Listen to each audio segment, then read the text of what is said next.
우리 사회의 분노 지수가 굉장히 높습니다. 서유럽의 국가들과 비교를 해서 3배 이상이 높다고 하는 통계가 나왔습니다. 아마 집단적인 원인이 있겠죠. 억울한 일을 당했을 때 사회 구성원들의 냉담한 반응, 무관심, 방치, 이런 것들이 큰 역할을 했을 것으로 나타납니다. 큰 사고로 희생자가 발생을 했는데 책임 회피적인 관료주의적인 태도, 정치가들의 정치적인 이용, 법률적인 입증의 어려움, 이런 것들로 인해서 사람들은 무력감, 절망감, 좌절감을 맛보게 됩니다. 사랑하는 가족이 죽었는데 원인을 밝히지 못하고, 사회적인 위로자가 없고, 정치 지도자들의 행위 가운데 진정성을 찾기가 어려울 때 사람들은 좌절을 하게 되죠. 그래서 지도자들의 자세가 중요합니다. 지도자는 개인이 아니라 그 사회를 대변하는 사람입니다. 그러므로 비극을 향해서 지도자들의 정중한 애도는 슬픔당한 개인을 또 그 사회를 위로하는 상징적인 행위가 되기 때문입니다. 사람이 죽었는데 내 책임 아닙니다. 운이 나빴군요. 사고네요.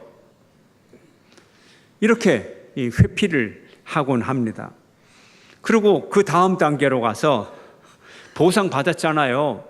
돈이 부족합니까? 뭘 그렇게 더 요구하십니까? 자식 죽은 것이 벼슬입니까? 언제까지 계속 울거먹을 겁니까? 이쯤 되면 이것은 억울함과 절망을 넘어서서 죽음으로 내딛게 되는, 유가족들을 향하여 정신적인 죽음을 강요하는 그런 상황까지 가게 되는 거죠. 우리는 위로자가 없을 때 슬퍼하게 되고, 그 슬픔이 절망으로, 절망은 무력감으로, 무력감은 큰 고통으로, 고통은 분노를 만들어내게 되죠. 아무리 작은 손해를 당하더라도 우리 사회에서는 그 피해를 피해자가 입증해야 되는 거예요. 불과 며칠 전에 이 서울의 강간 미수 사건도 왈가왈부 하다가 겨우 나중에 입건을 했잖아요. 꼭 강간을 당해야만 강간 사건이 성립이 되나요?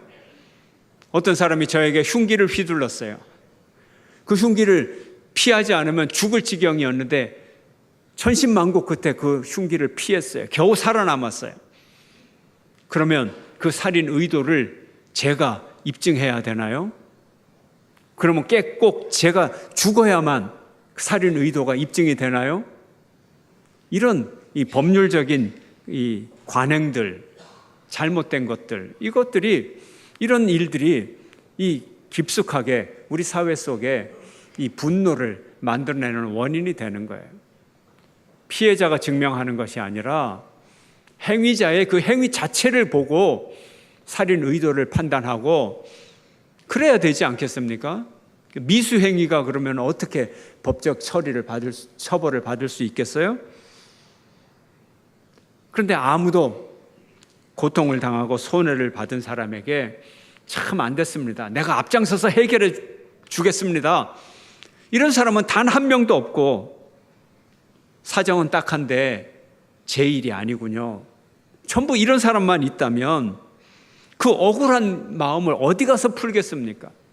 이런 말을 듣는 순간 사방에 벽이 탁탁 쳐지는 거예요. 그래서 사방 천지에 내 편은 아무도 없고 고립된 그런 감정을 느끼게 되는 거죠. 이때가 가장 절망스러운 순간이 되는 거죠. 억울한 일을 당하고도 아무도 보호해 주지 않고 아무런 위로도 아무런 보상도 받지 못한다면 평생을 고통 속에서 지내게 될 것입니다. 그 마음에 쌓이는 원망, 억울함, 분노 얼마나 깊이 쌓이겠습니까? 이런 분노가 이제 부풀어 올라서 폭발하기 직전인 상황이 너무 많은 거예요. 우리 사회 모두의 책임인 거예요. 스스로가 남의 슬픔을 위로해 주지 않으므로 내 슬픔도 위로받지 못하고 결국 다른 사람이나 나나 스스로나 분노만 쌓아가는 이런 무정하고 어리석은 사회를 우리가 살아가고 있는 것입니다. 마산의 아파트의 방화살인 사건, 얼마나 끔찍합니까? 근데 범인이 말을 합니다. 자기의 억울함을 이 사회가 아무도 풀어주지 않았다고. 우리는 생각합니다. 그거하고 방화살인 사건하고 뭔 상관이냐고 말합니다. 상관이 있습니다. 상관이 있죠. 평상시에 쌓인 분노가 그런 잔혹한 행위를 만들어냈죠. 분노는 왜 생겼나요? 그 사람 말이 그 사람의 입장에서 보면 맞는 말이에요. 그 사람의 억울함을 이 사회가 풀어주지 않아서 그게 쌓인 거예요. 그렇다고 무죄라는 것이 아니고요. 그럴 만한 이유가 있다는 거죠. 우리 사회를 걸어다니는 이런 분노의 폭탄이 얼마나 많은지 몰라요. 그 분노의 폭탄이 우리 아파트 단지에 살고 우리 같은 동에 살고 같은 라인에 살아요. 그 사람이 다른 사람이 아닌 우리 자신일 수도 있다는 거예요. 세월호 시위 현장에서 사망자 가족들을 향하여 빨갱이라고 하고 단식 현장에서 음식을 먹은 어버이 연합 회원들, 그 어버이 연합 회원들에게 한 분이 다가가서 어르신 힘드시죠? 어디서 오셨어요? 질문을 하며 대화를 시도했어요. 알고 보니 그 어버이 연합 그 회원도 정치와 아무 상관이 없는 지극히 평범한 우리의 이웃, 지극히 평범한 현실을 살아가는 한 노인네였어요. 그렇지만 왜 그 자리에 나왔나? 그 모든 행위가 분노와 우울의 표현이더라는 거예요. 세월호 가족들도 분노로 시위를 하고 거기에 맞서는 어버이 연합 회원들도 분노의 표출로 그 자리에 나온 거예요. 분노와 분노가 싸우고 있는 거예요. 거기에는 합리적인 무슨 논리가 필요한 게 아니에요. 이게 우리 사회예요. 아무리 무능을 느끼고 절망이 있고 분노가 터질 듯이 쌓여도 그 마음을 이해해 주는 사람이 있으면 치유가 될 텐데 그 마음을 이해해 줄 사람이 없다는 거예요. 사랑받으면 치유가 될 텐데 사랑해 주는 사람이 없다는 거예요.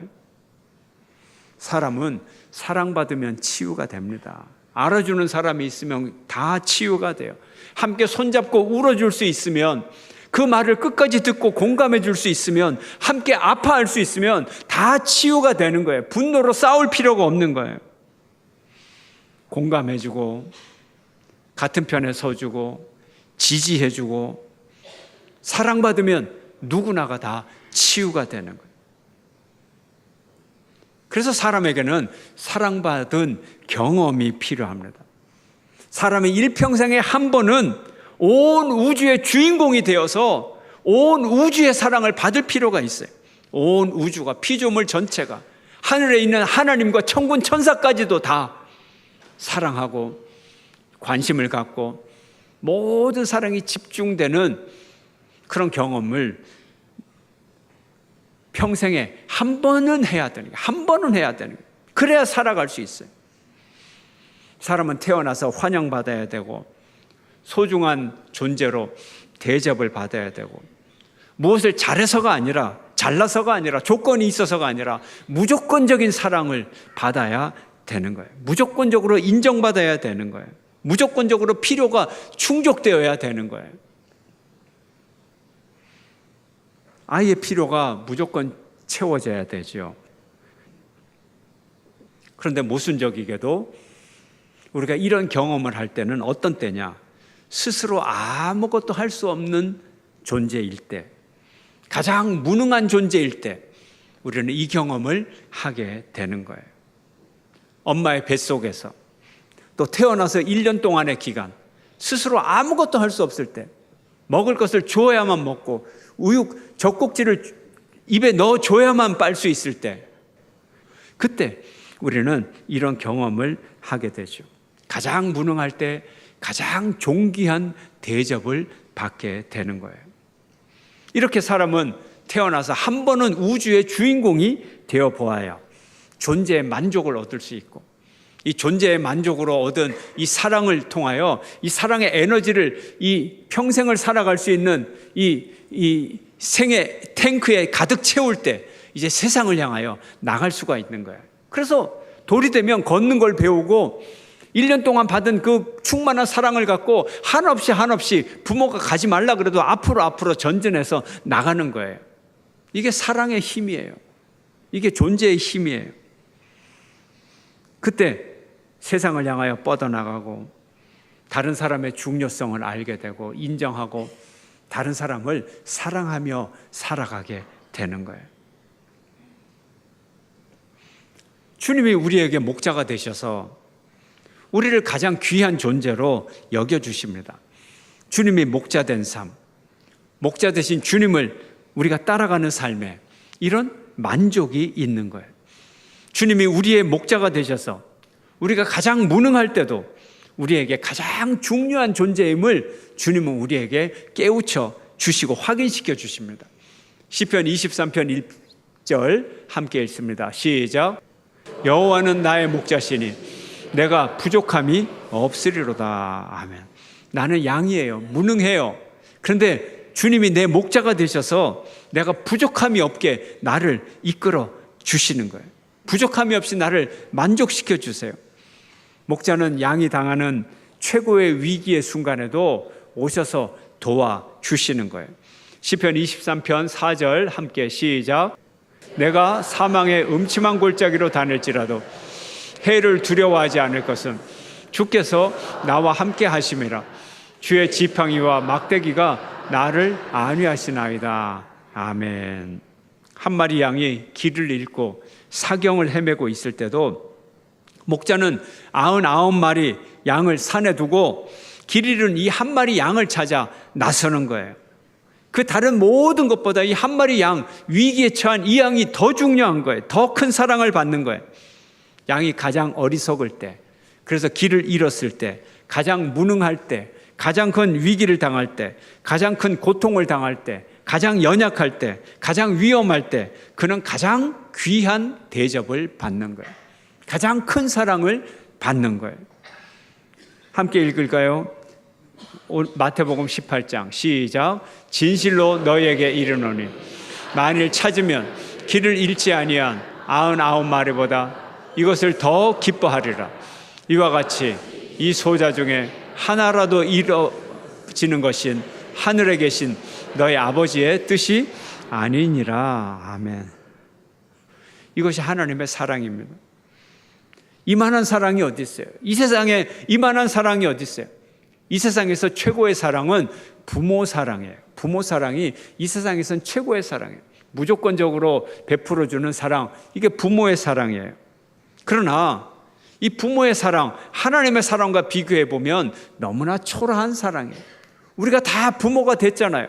다 부모로서 자식도 키워본 사람들이잖아요. 이 세상에서는 그래도 부모의 사랑이 대단한 사랑인 것처럼 보여도 하나님 사랑에 비하면 우리가 자식 사랑하는 그 사랑 진짜 아무것도 아니잖아요. 우리 인간의 사랑은 너무나 허접하고 초라한 느낌을 주는 사랑이에요. 부족한 존재. 우리는 사랑하는 중에도 그 사랑하면서도 사랑을 어떻게 다시 응답받으려고 하는 그런 존재들이에요. 그러나 하나님의 사랑은 어떤 사랑입니까? 끝까지 주어주는 사랑, 끝까지 주는 사랑. 주님의 사랑이 우리의 영혼에 만족을 주고 우리의 영혼에 위로를 주고 우리에게 치유를 주는 사랑인 것입니다. 우리가 이 사랑을 알아야 돼. 이 주님의 마음을 알아야 돼. 우리의 CCM 주님과 같이 이렇게 가사가 이어지죠. 주님과 같이 내 마음 만지는 분은 없네. 오랜 세월 찾아 난 알았네. 내겐 주밖에 없네. 주의 잡이 강같이 흐르고 주 손길 치료하네. 고통받는 자녀 품으시니 주밖에 없네.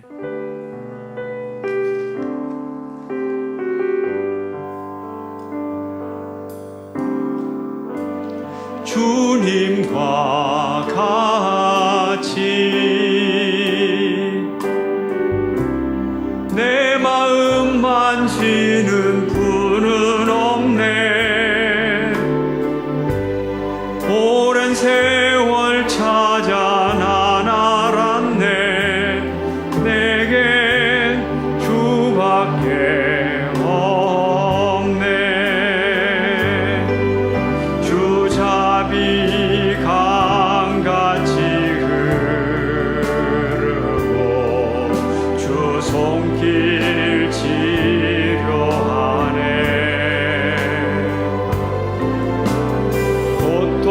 고통받는 자녀 품으시니 주밖에 없네. 주님과 같이 내 마음 만지는 분은 없네. 오랜 세월 찾아 난 알았네. 내겐 주밖에 없네.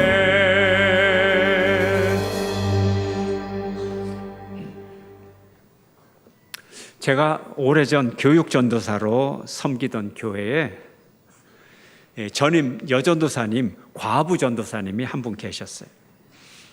이 과부전도사님은 결혼한 지 3년 정도 되었을 때 갑자기 이 남편을 천국에 보냈습니다. 그리고 신혼 때 태어난 딸 하나를 계속 키워서 제가 그 교회 함께 심호할 때는 그 딸아이가 자라서 대학생이 되었습니다. 근데 교회에서 이 과부 여전도사님하고 대학생 된 딸아이가 둘이가 얼마나 밝은지 몰라요. 이 두 사람만 있으면 교회가 환해지는 게 웃음꽃이 피고 그렇게 즐거울 수가 없었어요. 사람들이 이 전도사님이 하도 밝으니까 이런 말도 아주 그냥 허물없이 해요. 아니, 전도사님, 과부가 그렇게 행복하게 지내면 우리 남편하고 살면서도 맨날 벌레 씹은 표정처럼 지내는 우리는 어떻게 하라고 과부가 그렇게 명랑하냐. 그러면 또 이 전도사님이 끄떡없이 받아 넘겨요. 저야 남편하고 지내면서 한 번도 부부싸움을 안 했으니 내가 제일 행복한 사람 아닙니까? 당신들은 맨날 부부싸움하고 그러니 당신들이야말로 불행한 사람이죠. 이러는 거예요. 그래요. 이분이 또 계속 얘기를 해요. 나는 결혼도 하고 아이도 낳고 가정의 행복도 알고 평생에 남편하고 헤어질 때까지 부부싸움 한 번도 안 하고 이만하면 되지 않아요? 올림픽에서도 금메달 하나만 따면 평생 자랑스럽게 살아가는데 내가 이렇게 평생 한 번 행복했으면 되는 거지 뭘 얼마나 더 오래 살았으면 좋을까요? 이렇게 얘기를 그분이 합니다. 참 지금도 기억이 나요. 기억이 나요. 우리 삶이 그런 거예요. 예수님께서 부활하신 후에 갈릴리 호수에서 몇몇 제자들에게 나타났어요. 그날 전날 밤 제자들은 밤새도록 물고기를 잡으려고 했는데 한 마리도 잡지 못했어요. 호숫가에 있는 한 사람이 큰 소리로 말합니다. 여보시오, 당신들 배 오른편에 그물을 던져보시오. 그래서 이 제자들이 배 오른편에 그물을 던졌어요. 그랬더니 웬걸 그물이 찢어질 정도로 물고기가 가득 잡힌 거예요. 이 순간 이 3년 전의 일이 기억이 납니다. 3년 전에 이 제자들이 예수님을 처음 만날 때 그때도 갈릴리 호숫가에 전날 밤 밤새도록 물고기를 잡았는데 한 마리도 잡지 못했어요. 예수님이 오셔서 깊은 데로 가서 그물을 던지라. 그래서 깊은 데로 가서 그물을 던지니까 그물이 찢어져 나갈 정도로, 그래서 그물을 가득, 물고기를 그물 가득 잡게 되었습니다. 너무 급해서 주변에 있는 친구들을 향하여 어이 빨리 와서 도와주세요. 그래서 배 한 척이 와서 그 그물을 찢어지지 않고 잘 이 그물을 거둘 수가 있게 되었습니다. 물고기를 잡아보니 2배를 가득 채우게 되었던 거죠. 3년 전의 일이 똑같이 반복이 되었습니다. 그 일이 생각나서 요한이 이 호숫가에 있는 사람을 보니까 영락없는 부활하신 예수님이셨어요. 주님이시다! 요한이 소리 지르니까 베드로가 놀라서 보니까 정말 주님이시세요. 베드로는 성질이 급하잖아요. 그 자리에서 뛰어내려서 헤엄을 쳐서 주님께로 갔어요. 이제 제자들은 배를 타고 주님께로 갔습니다. 제자들이 해변에 도착하여 보니 예수님이 식사 준비를 하고 계셨습니다. 식사 후에 예수님께서 베드로에게 질문합니다. 내가 이 사람들이 나를 사랑하는 것보다 내가 나를 더 사랑하느냐? 질문하십니다. 무슨 질문인가요? 베드로, 너 그전에 나에게 뭐라 그랬어? 다른 사람은 다 나를 버릴지라도 너는 나를 버리지 않겠다고 얘기하지 않았어? 그 기계, 그 약속, 그 자신감 아직도 가지고 있느냐? 이런 질문을 던진 거예요. 베드로가 머리통을 긁으면서 말합니다. 주여, 그렇습니다. 내가 주를 사랑하는지 주님이 아시잖아요. 예수님이 똑같은 질문을 3번을 던집니다. 네가 나를 사랑하느냐? 네가 나를 사랑하느냐? 네가 이 사람들보다 나를 사랑하느냐? 네가 이것들보다 나를 사랑하느냐? 베드로는 근심을 했어요. 3번이나 질문할 때 베드로는 아마 땀을 흘렸을 거예요. 이마에 땀이 흘렀을 거예요. 땀을 흘리면서 대답합니다. 주님께서 아시잖아요. 주님께서 아시잖아요. 주님이 왜 같은 질문을 3번을 던졌을까요? 3번 말씀하시기 위해서. 무슨 말씀이요? 무슨 말씀을 하나요? 내 양을 먹이라. 내 양을 치라. 너희가 나를 사랑하느냐? 너희가 진정 나를 사랑한다면 내 양을 치라. 무슨 말씀인가요? 너희가 진정 나를 목자로 여긴다면 너희도 나를 닮은 목자가 되어라. 이 말씀이죠. 당시 사람들은 목자 없는 슬픔을 가진 양과 같은 그런 삶을 살았습니다. 그들에게 사랑의 목자가 필요했고 헌신의 목자가 필요했고 그들이 보호받지 못하고 위로받지 못하고 그들에게 원망과 분노가 쌓여갈 때 그들을 위로하고 그들을 사랑하고 싸매어줄 목자가 필요했던 것입니다. 예수님처럼 한 생명을 사랑하기 위해 그 생명을 지불하는 사랑의 목자가 되기를 원했던 것입니다. 한 남자가 있었습니다. 39세에 여름 별장에서 찬물에 빠졌는데 소아마비 진단을 받고 걷지 못하게 된 한 사람이었습니다. 그가 극심한 통증에 시달리며 다리를 못 쓰게 되고 휠체어에 의지하여 평생을 지내게 되었을 때 그의 아내에게 이렇게 질문합니다. 여보, 당신은 장애자인 나를 아직도 사랑하오? 이런 질문에 아내가 대답합니다. 내가 언제 당신의 다리만 사랑한 적이 있습니까? 이런 대답을 했습니다.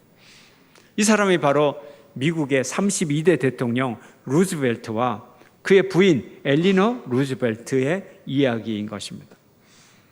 여러분은 사랑하는 사람이 있습니까? 무엇 때문에 그 사람을 사랑합니까? 그분의 소유물을 사랑하고 있는 것이 아닙니까? 그분의 조건을 사랑하고 있지는 않습니까? 언제까지 그분을 사랑할 수가 있습니까? 예수님은 우리에게 말씀하십니다. 너희가 참 목자가 되어라. 너희가 내 양을 먹이라. 참 목자, 예수님의 사랑을 한 번이라도 받은 사람은 예수님을 따라 참 목자가 될 수 있는 것입니다. 예수님의 양을 사랑하라고 했는데 그 예수님의 양이 누굽니까? 모든 사람입니다. 땅끝에 있는 사람까지 사랑하라는 것입니다.